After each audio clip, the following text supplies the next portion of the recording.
Hi, my name is Dave. Today I'd like to show you this Alvan Clark semi-replica modified now with a Unitron Weight drive added to it. This is a Unitron Weight drive that I had to basically restore the inner guts of the thing. Most of the gearing and structure was there, but I had to restore that very delicate 3-ball governor. I'll show you more about that. But that's mounted now to my Alvan Clark semi-replica. This is a scope I made entirely. I made everything here, including the objective lens. There's a video about this if you want to watch it, a whole video dedicated to this, before I added the weight drive. The recent addition is the weight drive. It's a Unitron weight drive, and it's completely inappropriate to have a Unitron weight drive on an Alvan Clark telescope. But I did it anyway. I did it because it was kind of a fun thing to do. This is all, this is an illusion anyway. This is, I made all this stuff, everything here, except for some of the structure of the Unitron weight drive. So it's all just for fun, and it's mostly a display piece, mostly for interest, to live in the living room and be of interest. It does actually work, at least sort of. We'll go into more detail about that too.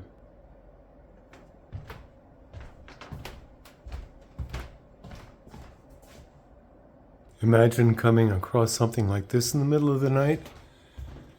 Telescope, lurking in the dark.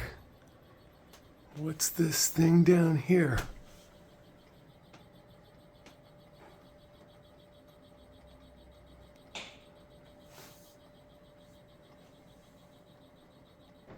This is the Unitron clock drive mounted on a replica of a standard Unitron mount for this kind of a clock drive.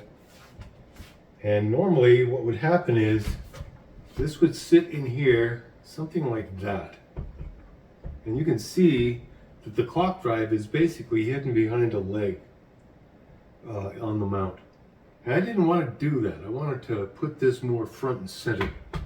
So I came up with a different system.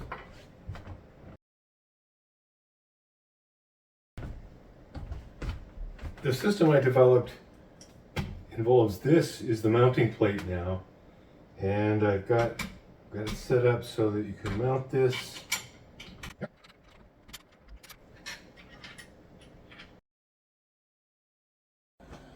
Okay, let's take a closer look at this thing. Come in a little closer and take a look. The mechanism up here for making this work involves attaching it to the mount. I didn't make any modifications to the mount.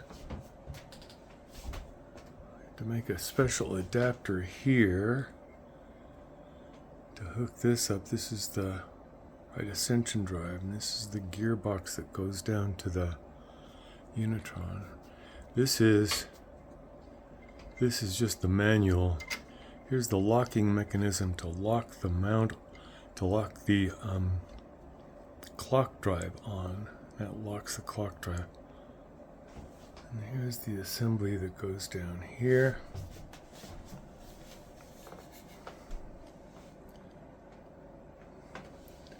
Now let me get this going here. There's the weight.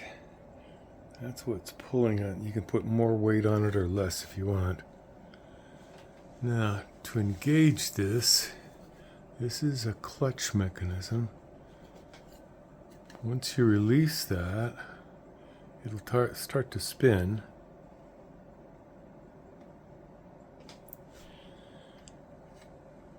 That 3-ball governor there is what I had to rebuild, and it was a real pain. I've got a video about that, disassembling the thing.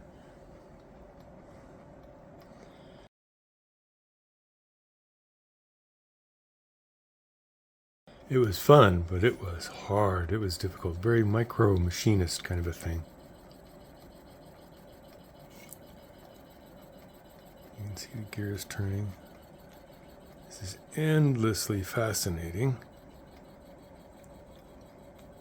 So over here is just the gearbox that goes up to the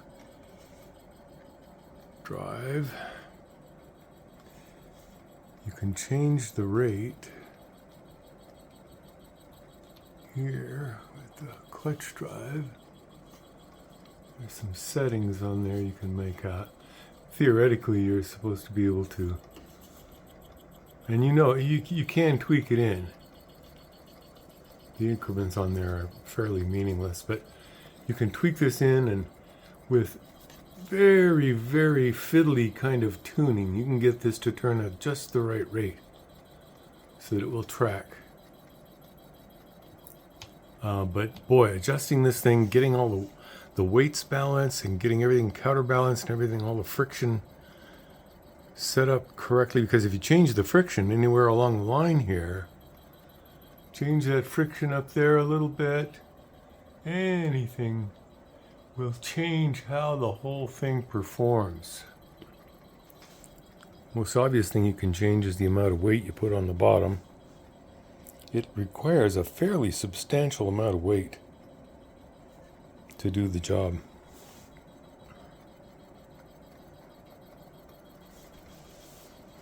Let me show you what the winding process looks like.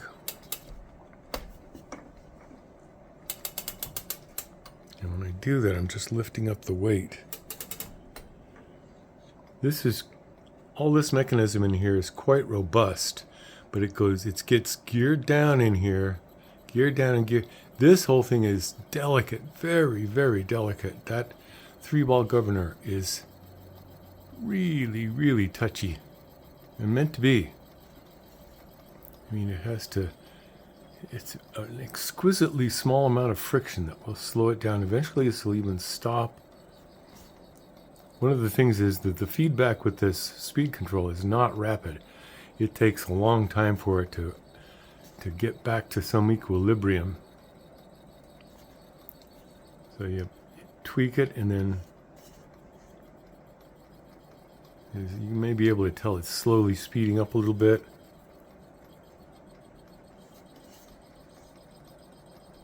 Faster and slower.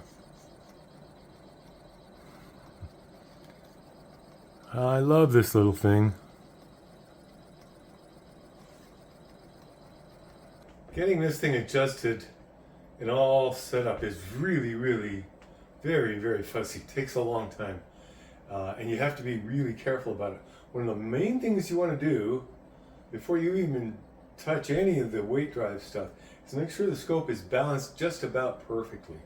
You want to make sure your counterweights are just exactly right so that it's balanced just as perfectly as you can. If you want it, if anything, you want it to be a little heavy on the west side so that it's tending to push the scope. Any additional weight tends to push the scope down, but even then you want it to be just about as closely balanced as possible, nearly perfectly. There's a clutch mechanism for the drive to engage the drive. Once you engage that, you're going to engage, that's the drive for the mount right up there, and then down here is the clutch for the mount. This is the clutch for the drive itself. That thing's trying to turn. When you engage all of this stuff, the mount will probably slow down. So you're probably going to have to then, after you get all that tweaked up and you got it driving, then you have to adjust the rate here. And I've done it, you can do it. It's just fiddly, fiddly, fiddly. You have to adjust the rate, and then you have to wait for it to equalize and normalize and check. And, you look at something like a star or Jupiter or whatever, something that's nice and easy to track. Check it in the eyepiece, and then make sure that it's tracking at least closely, and then you might tweak it just a little bit. It's just,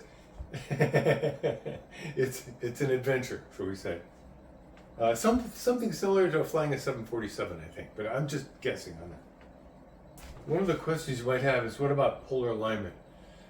First of all, this mount is not capable of super precise polar alignment, but you can get it nice and close. You can adjust the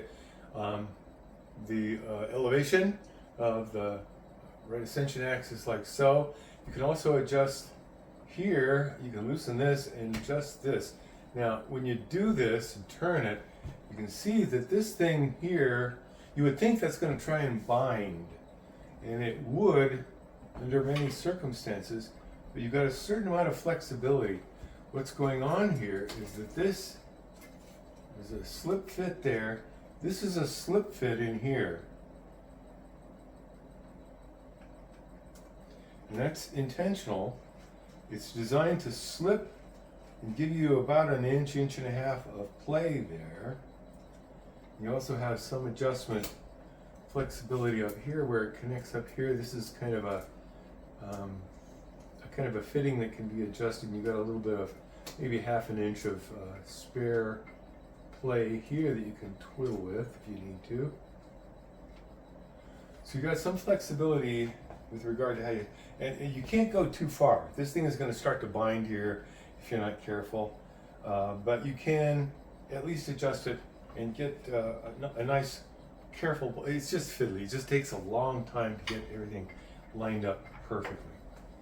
And you're never going to get perfect tracking. This is not electronic. You're not going to get perfect tracking with this thing anyway. There's always going to be mechanical issues. Never quite going to work perfectly. It works quite well, but not perfectly. I might as well show you how to assemble this thing. Let's see.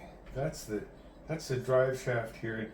I've had to make different lengths here to for different scopes, and for this scope I had to modify a piece for this to make it fit. But and this is tricky too, because these threads are 1/4 inch left hand, 1/4 inch 20 left hand threads. So you thread it together by doing what you would think would be the incorrect operation. And that's just because of the vagaries of the mechanism to hook this up. This has to turn clockwise by the time it gets to there, so it's anti-clockwise here and so forth. So that all has to do with that. This thing, setting this thing up, this thing mounts on here. I think you can see that. Then this is just a pin to basically,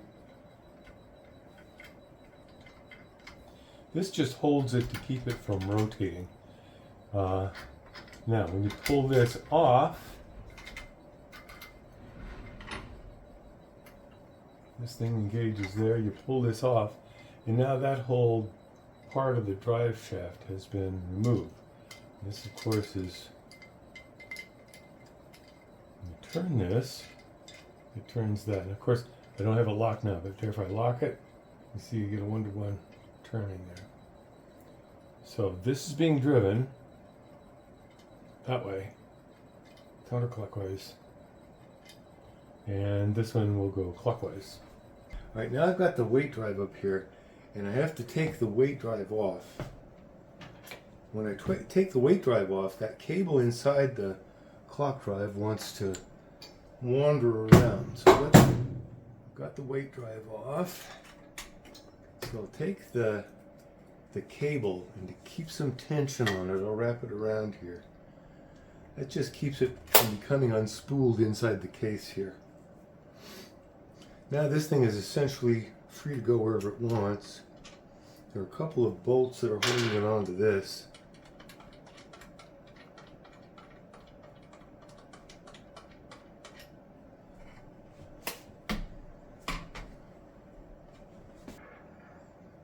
There it is. You can see that cable really wants to unspool from that. It will try real hard to do that. You've got to be a little bit careful because everything in here is quite robust except for that 3-ball governor. That thing is delicate. This is just a pulley to allow the weight drive to hang down here. It slides back and forth. This thing can be removed. Attach the weight drive.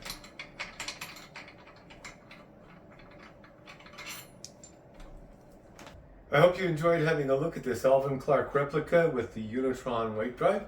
Thank you for watching.